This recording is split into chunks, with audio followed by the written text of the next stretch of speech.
वर्णिवेशरमणीय दर्शनं मन्दहासरुचिराननाम्बुजं पूजितं सुरनरोत्तमैर्मुदा धर्मनन्दनमहं विचिन्तये। असतो मा षड्गमय तमसो मा ज्योतिर्गमय मृत्युर्मा अमृतं गमय। ओम शांति शांति शांति। આજની જ્ઞાન સભાની અંદર પધારનારા બધા જ ભગવદ્ ભક્તોને વેદાંતાચાર્ય પુરાણ ઇતિહાસાચાર્ય અમે ફિલોસોફી શાસ્ત્રી રાકેશભાઈના હિતપૂર્વક જય સ્વામિનારાયણ।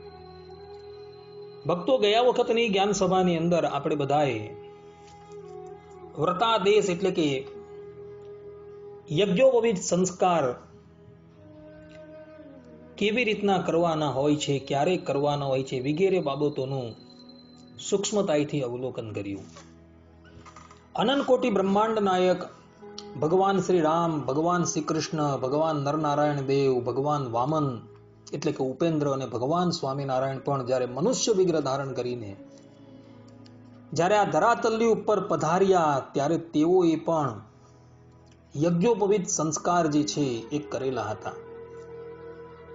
ભગવાન જે વર્ણની અંદર પ્રકટ થયા હતા તે વર્ણ મુજબ એમણે તે સમયની ઉપર યજ્ઞોપવિત જે છે એ ધારણ કરેલું હતું। યજ્ઞોપવિત સંસ્કાર થયા બાદ બાળકને વેદા અધ્યયનનો અધિકાર પ્રાપ્ત થાય છે। જ્ઞાન સ્વરૂપ વેદોનું યથાર્થપણે અધ્યયન કરતા પહેલા મેધાજનન નામનો એક ઉપાંગ સંસ્કાર કરવાનું પણ ભક્તો વિધાન છે અને આ ક્રિયાથી બાળકની મેધા, પ્રજ્ઞા, વિદ્યા તથા શ્રદ્ધાની અભિવૃદ્ધિ થાય છે। આ સંસ્કારનું વર્ણન જે છે એ શાસ્ત્રોની અંદર કરવામાં આવેલું છે। કેવી રીતના સંસ્કાર કરવાનો એ બધી જ વિધિ એ શાસ્ત્રોમાં નિરૂપણ કરેલી છે અને વેદારંભ સંસ્કાર થતા પહેલા મધ્યની અંદર આ મેધાજનન સંસ્કાર કરવામાં આવે છે, જેથી કરીને બાળકની બુદ્ધિ જે છે, એની શ્રદ્ધા છે, એની વિદ્યા જે છે તેની અભિવૃદ્ધિ થાય છે અને આ પ્રમાણે આ સંસ્કાર કરવાથી વેદા અધ્યયન આદિમાં વિશેષ અનુકૂળતાની પણ ભક્તો પ્રાપ્તિ થાય છે તથા વિદ્યા અધ્યયનની અંદર કોઈ પણ જાતનું વિઘ્ન પણ આવતું નથી એવું પણ જ્યોતિર્નિબંધ શાસ્ત્રોની અંદર કહ્યું છે કે વિદ્યયા લુપ્યતે પાપમ વિદ્યયા આયુહુ પ્રવર્ધતે વિદ્યયા સર્વ સિદ્ધિ સ્યાદ વિદ્યયા અમૃતમ શ્રુતે। અર્થાત કે વેદ વિદ્યાના અધ્યયનથી બધા પાપોનો લોપ થાય છે, આયુની વૃદ્ધિ થાય છે, સમસ્ત સિદ્ધિઓની પ્રાપ્તિ થાય છે ત્યાં સુધી કે તેની સમક્ષ સાક્ષાત અમૃત રસ અસનપાનના રૂપમાં ઉપલબ્ધ થઈ જાય છે। ભક્તો, અત્યારે આપણા ભારતની અંદર આ વેદા અધ્યયન સંસ્કાર જે છે એ લુપ્તપ્રાય થઈ ગયો છે। આમ જોવા જઈએ તો સંસ્કાર વસ્તુ જ લુપ્ત થઈ ગયેલી છે, પરંતુ આજે પણ ભારતના કોઈક સ્થાનોની અંદર આ 16 સંસ્કારો જે છે એ જીવંત જોવા મળે છે અને સમય પર યજ્ઞોપવિત ધારણ કરાવી માતા પિતા બાળકને ગુરુકુલની અંદર મોકલે છે અને ગુરુકુલની અંદર ગુરુના ચરણની અંદર બિરાજમાન થઈ એ બાળક જે છે એ વેદોનું અધ્યયન કરતો જોવા મળે છે। અનંત કોટી બ્રહ્માંડ નાયક પરબ્રહ્મ પરમાત્મા ભગવાન શ્રી રામ યજ્ઞોપવિત ધારણ કરીને વશિષ્ઠજીના ગુરુકુલની અંદર વિદ્યા અધ્યયન કરવા માટે ગયા હતા, જેના નિશ્વાસ રૂપ વેદ છે। વેદ જ્યાંથી પ્રગટ થયો છે એ પરબ્રહ્મ પરમાત્મા ભગવાન શ્રી રામ મનુષ્ય રૂપ ધારણ કરીને આ ધરાતલની ઉપર પધાર્યા ત્યારે તેઓ પણ વૈદિક સંસ્કૃતિને અક્ષુણ રાખવા માટે યજ્ઞોપવીત ધારણ કર્યા બાદ વશિષ્ઠજીના ગુરુકુલની અંદર વિદ્યા અભ્યાસ કરવા માટે ગયા હતા ને અલ્પકાલ વિદ્યા સબ આઈ.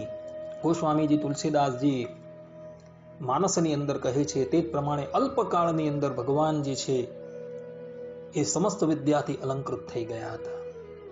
ભગવાન શ્રી કૃષ્ણ પણ યજ્ઞોપવીત ધારણ કર્યા બાદ ગુરુકુલની અંદર પ્રવેશ કરે છે અને મધ્યપ્રદેશની અંદર આવેલા ઉજ્જૈન શહેરની અંદર ક્ષિપ્રા નદીના કિનારે સાંદીપની ઋષિના આશ્રમની અંદર ભગવાન શ્રી કૃષ્ણ પધારે છે અને 64 દિવસની અંદર 64 કલાઓથી અલંકૃત થઈ જાય છે. ભગવાન સ્વામિનારાયણ પણ જ્યારે આ ધરાતલ્લી ઉપર પ્રગટ થયા ત્યારે તેઓ પણ 5 વર્ષની ઉંમરની અંદર જ પ્રથમ તો વેદના 6 અંગો જે છે એ ભણી જાય છે. એમના પિતા જે છે એ વેદ વેદાંગના પ્રારંગત પંડિત હતા. એ બોલતા ગયા અને બાળ ઘનશ્યામ જે છે એ મુખપાઠ કરતા ગયા ને અમુક જ દિવસોની અંદર તો વેદના 6 અંગો ભગવાને ભણી લીધેલા હતા. અને 8મા વર્ષે જ્યારે યજ્ઞોપવીત ધારણ કરે છે ત્યારે એમના પિતા જે છે એ એમને 4 વેદો ભણાવે છે અને 4 વેદો પણ ભગવાન અલ્પકાળની અંદર ભણી લે છે. સાથે ઇતિહાસ છે, પુરાણ છે, પંચરાત્ર શાસ્ત્ર છે, ષડ દર્શન છે, એ બધું ભગવાન શ્રી હરિ અમુક જ મહિનાઓમાં ભણીને તૈયાર થઈ જાય છે. કહેવાનું તાત્પર્ય એ કે પરબ્રહ્મ પરમાત્મા જ્યારે આ ધરાતલ્લી ઉપર આવે છે ત્યારે તેઓ પણ વિદ્યાનો મહિમા બતાવતા થકા ગુરુકુલની અંદર વિદ્યાનું અધ્યયન કરવા માટે ગુરુની પાસે જાય છે અને ગુરુ જે પ્રમાણે કહે તે પ્રમાણે વિદ્યાનું અધ્યયન કરતા હોય છે. એ સમય દરમિયાન ભગવાન જે છે એ પોતે પણ ભિક્ષા માંગતા હોય છે અને ગુરુની સેવા કરતા હોય છે. માટે જેણે યજ્ઞોપવીત સંસ્કાર ધારણ કરેલો છે એ વ્યક્તિએ તો અવશ્ય વેદનું પઠન પાઠન કરવું જ જોઈએ. મહર્ષિ પતંજલિ પાણીની અષ્ટાધ્યાયીની ઉપર જે મહાભાષ્યની રચના કરે છે તે મહાભાષ્યની અંદર પણ સ્પષ્ટ રૂપે કહે છે કે બ્રાહ્મણે તો ઈચ્છા ન હોવા છતાં નિષ્કામ ભાવે અંગ સહિત વેદોનું અધ્યયન કરવું જોઈએ. ઈચ્છા ન હોય તો પણ, કારણ કે એ એનો ધર્મ છે.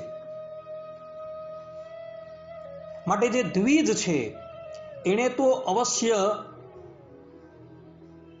વેદનું અધ્યયન કરવું જરૂરી છે. વેદનું અધ્યયન કરવાનો જ્યારે પ્રારંભ કરે ત્યારે સર્વપ્રથમ ગણેશ અને સરસ્વતીની પૂજા કરવાની છે અને ત્યારબાદ વેદારંભ જે છે એ કરવાનું વિધાન કરાયેલું છે. ભક્તો, શાસ્ત્રોની અંદર જે તિથિઓનો નિષેધ કરવામાં આવેલો છે એ તિથિએ એણે ગુરુની પાસે વેદ ભણવા જવાનું નથી અને ગુરુએ પણ એ દિવસે એને વેદનું પઠન કરાવવાનું નથી. ભક્તો, શાસ્ત્રોની અંદર કહ્યું છે કે જે દ્વિજ જે છે એ નિષેધ કરાયેલી તિથિઓની અંદર વેદાધ્યયન કરે છે એને એ વિદ્યા ક્યારેય પણ સફળ થતી નથી. નિષેધ તિથિની અંદર વિદ્યા અધ્યયન કરાવનારા ગુરુ જે છે એ પણ પાપના ભાગીદાર થાય છે અને શિષ્ય જે છે તે પણ પાપના ભાગીદાર થાય છે. અને એમાં પણ એકમ છે, અષ્ટમી છે, અમાવાસ્ય છે, આ તિથિએ તો વેદાધ્યયન ક્યારેય પણ ન કરવું જોઈએ. સૂર્ય અને ચંદ્રનું ગ્રહણ હોય ત્યારે પણ વેદાધ્યયન કરવાની સ્પષ્ટ રૂપે મનાઈ કરવામાં આવેલી છે. બીજા પણ કેટલાય સ્થાનોની અંદર વેદાધ્યયન કરવાની મનાઈ કરવામાં આવેલી છે. એ બધો જ વિસ્તાર જે છે એ ગૌતમ ઋષિએ ગૌતમ સ્મૃતિની અંદર કરેલો છે. તો જે તિથિની અંદર વેદાધ્યાયનનો નિષેધ કરવામાં આવેલો છે, જે કાળની અંદર વેદાધ્યાયનનો નિષેધ કરવામાં આવેલો છે, એ કાળની અંદર ક્યારેય પણ વેદોનું અધ્યયન કરવું જ નહીં ભક્તો. પોતાના જે ગુરુ હોય એ ગુરુના ચરણમાં બિરાજમાન થઈ એ બાલ બ્રહ્મચારી દ્વિજે અંગો સહિત વેદોનું અધ્યયન કરવાનું છે તથા ઉપનિષદનું અધ્યયન પણ કરવાનું છે. તત્વ જ્ઞાનની પ્રાપ્તિ કરવી એ જ આ સંસ્કારનું પરમ પ્રયોજન છે ભક્તો. અને આ પ્રમાણે 8 વર્ષની ઉંમરે એ દ્વિજ બાળક જે છે એ ગુરુકુલની અંદર જાય અને ગુરુના ચરણમાં બેસી વેદોનું અધ્યયન કરે. અને એ વેદોનું અધ્યયન એને 25 વર્ષ પર્યંત કરવાનું છે. એટલે જ્યાં લગીન એની ઉંમર 25 વર્ષની ન થાય ત્યાં લગીન એને વેદોનું અધ્યયન કરવાનું છે. અને જ્યારે વેદાધ્યાયન પૂર્ણ થઈ જાય ત્યારે ગુરુને ગુરુ દક્ષિણા અર્પણ કરીને પછી ઘરે આવવાનું છે. આ પ્રમાણે વેદાધ્યાયન કરનારો જે દ્વિજ છે એ પોતાનું વેદાધ્યાયન પૂર્ણ કરી દે ત્યારે એ સ્નાતક સંજ્ઞાથી ઓળખાય છે ભક્તો. અને આ સ્નાતક જે છે ને ભક્તો એ મધુપર્કનો અધિકારી થાય છે. મધુપર્કના અધિકારીઓની અંદર સર્વપ્રથમ અધિકારી જે છે એ સ્નાતક હોય છે ભક્તો. મધુપર્કના અધિકારી રાજા હોય છે, વરરાજા હોય છે, સ્નાતક હોય છે, અતિથિ હોય છે, બ્રાહ્મણ હોય છે, ગુરુ હોય છે. આ બધા મધુપર્કના અધિકારી હોય છે. અને એ બધાની અંદર પણ સર્વશ્રેષ્ઠ કોઈ હોય તો એ આ સ્નાતક હોય છે કે જેણે વેદાંગનો અભ્યાસ કરેલો હોય. એ સ્નાતક સર્વપ્રથમ એ મધુપર્કનો અધિકારી થઈ જાય છે. શાસ્ત્રો તો ત્યાં લગીન કહે છે કે સ્નાતક જે છે એ સામે ચાલીને આવતો હોય તો એને આવવા માટે જગ્યા પણ આપી દેવી. સામેવાળો વ્યક્તિ જુએ કે સામેથી કોઈ સ્નાતક આવી રહ્યો છે તો એને એક બાજુ હટીને એને જવા માટે માર્ગ આપી દેવો, ચાહે પછી એ રાજા પણ કેમ ન હોય. રાજાને પણ આ વિધાન જે છે એ લાગે છે. રાજા જે માર્ગ ઉપરથી જતા હોય અને સામેથી સ્નાતક આવતા હોય તો રાજાએ પણ એ સ્નાતકનું સન્માન કરવું અને એના સન્માનની અંદર એક બાજુ હટીને એને માર્ગ આપી દેવો. આ પ્રમાણે સ્નાતક થયેલો વ્યક્તિ જે છે એ વ્યક્તિની આટલી બધી મહત્તા આપણા શાસ્ત્રોની અંદર બતાવેલી છે. કારણ કે કેટલાય વર્ષોના પરિશ્રમ બાદ ગુરુકુલની અંદર અતિ કઠિન તપસ્યા કર્યા બાદ એ વેદાંગથી યુક્ત થાય છે. અને એવો એ વ્યક્તિ જે છે એ પોતાનું તો કલ્યાણ કરે જ છે, પરંતુ સાથે સાથે સમાજને પણ એણે પરમાર્થના માર્ગ તરફ લઈ જવાનો હોય છે. ને એ સ્નાતક જે છે એ સમસ્ત પ્રજાને ઉચિત માર્ગદર્શન આપીને પરમાર્થના માર્ગની ઉપર આરૂઢ કરતો હોય છે. ને એટલે માટે આપણા ભારતની અંદર જ્યારે પ્રાચીન ગુરુકુલો ચાલતા હતા ત્યારે એ પ્રાચીન ગુરુકુલોની અંદર બ્રાહ્મણ છે, ક્ષત્રિય છે કે વૈશ્ય છે, એ દ્વિજોને નિઃશુલ્ક શિક્ષા આપવામાં આવતી હતી. એને રહેવાનો બંદોબસ્ત જે છે એ પણ ગુરુકુલ કરતું હતું. એના ભોજનનો પ્રબંધ પણ ગુરુકુલ કરતું હતું. એના વસ્ત્રોનો પ્રબંધ પણ ગુરુકુલ કરતું હતું. કારણ કે એ ગુરુકુલને એ જમાનાની અંદર રાજાઓ તરફથી તથા મોટા મોટા જે ધનાઢ્ય વ્યક્તિઓ છે તેના તરફથી દર વર્ષે વર્ષાસન બાંધી આપવામાં આવતું હતું. કારણ કે એ જમાનાની અંદર વિદ્યા અધ્યયન કરાવવાથી મહત ફલની પ્રાપ્તિ થાય છે એવું લોકો માનતા હતા.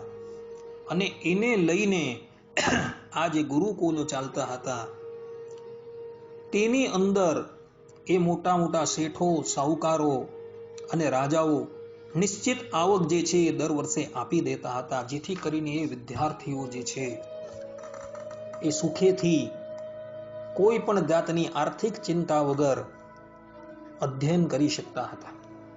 આજે પણ ભારત વર્ષની અંદર તમે જોજો, કાશી છે તથા દક્ષિણની અંદર મેલકોટ છે, એવા સ્થાનોની અંદર ગયેલા વિદ્યાર્થીઓને એ ગુરુઓ જે છે આજે પણ નિઃશુલ્ક જે છે એ શિક્ષા આપતા હોય છે.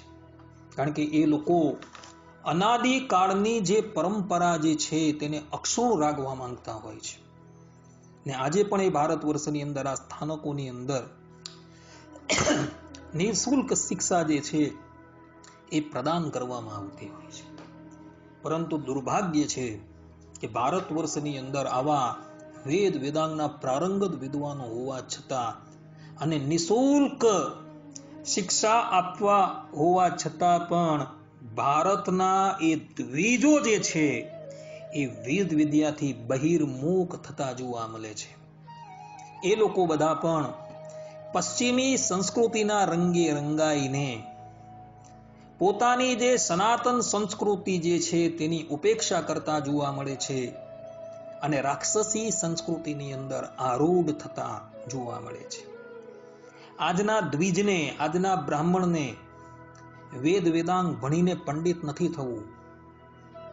વેદ વેદાંગ ભણીને પંડિત થવાની અંદર એ પોતાની ન્યૂનતા માને છે અને એ પોતાનું ગૌરવ શેમાં સમજે છે?